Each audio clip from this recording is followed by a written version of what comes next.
মাই কিচেনে সবাইকে স্বাগত। আবারও চলে এসেছি নতুন একটি রেসিপি নিয়ে। আজকে আমি রান্না করেছি উচ্ছে দিয়ে শুক্তো ডাল। তো চলুন দেখে নেওয়া যাক কীভাবে করেছি আমি রান্নাটা। তার আগে আমার রান্নাটা যদি আপনাদের ভালো লেগে থাকে তাহলে লাইক কমেন্ট করে দেবেন আর সাবস্ক্রাইব করে আমার পাশে থাকবেন।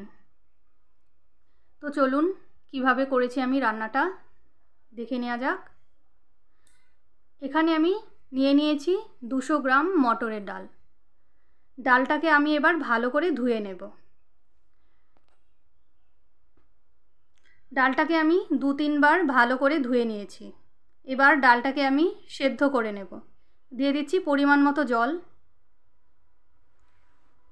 এবার আমি একটু নেড়ে দেব ডালটাকে।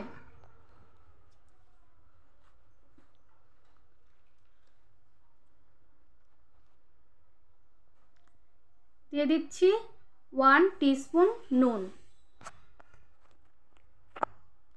এবার ভালো করে নেড়ে দিচ্ছি।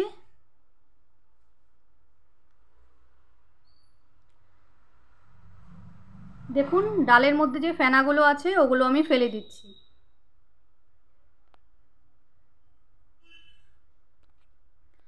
এবার আমি দিয়ে দেব সামান্য কাঁচা তেল।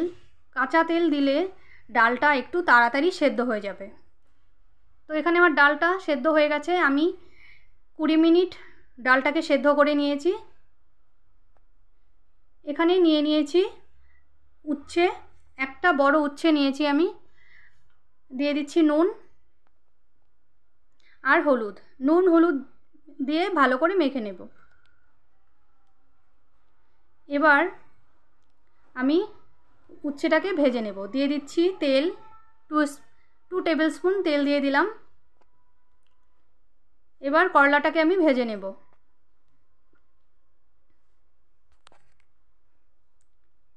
ভালো করে 3-4 মিনিট ধরে করলাটাকে আমি এবার ভেজে নেব।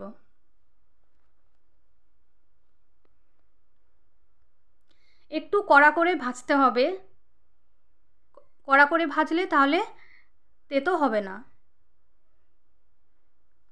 ভাজা হয়ে গেছে, এবার আমি তুলে নিচ্ছি।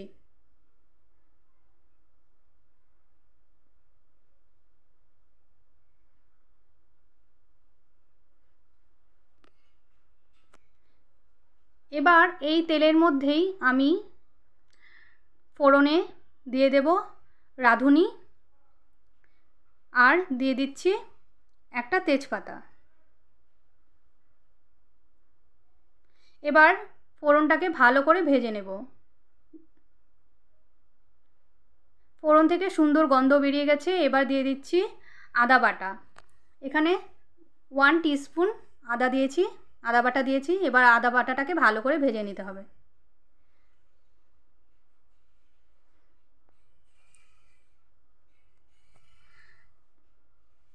দেখুন ভাজা হয়ে গেছে। এবার আমি ডালটাকে দিয়ে দিচ্ছি।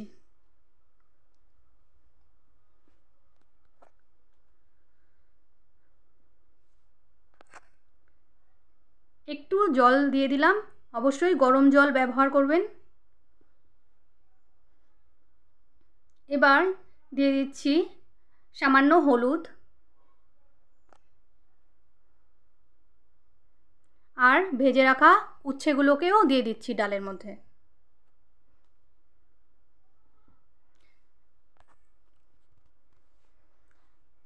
দিয়ে দিচ্ছি চিনি, সামান্য চিনি দিয়ে দিলাম আর দিয়ে দিচ্ছি নুন।